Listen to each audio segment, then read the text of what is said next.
আগামী 12 ফেব্রুয়ারি জাতীয় সংসদ নির্বাচনকে সামনে রেখে ঢাকা 1 আসনে বিএনপি মনোনীত ধানের শীষ প্রতীকের প্রার্থীর পক্ষে এক নির্বাচনী উঠান বৈঠক অনুষ্ঠিত হয়েছে। উপজেলার নারিশা ইউনিয়ন বিএনপির আয়োজনে নারিশা পশ্চিমচর লিটন মাস্টারের বাড়িতে এই উঠান বৈঠক অনুষ্ঠিত হয়।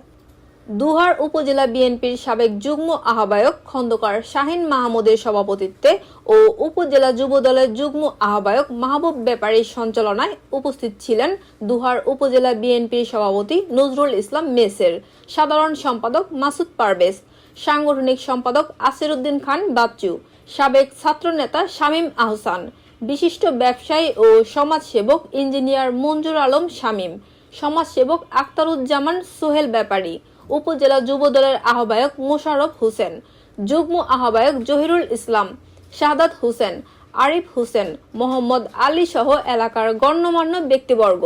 অনুষ্ঠানটি আয়োজন করেন অর্থোপেডিক সার্জন ডাক্তার মাহবুব আবির।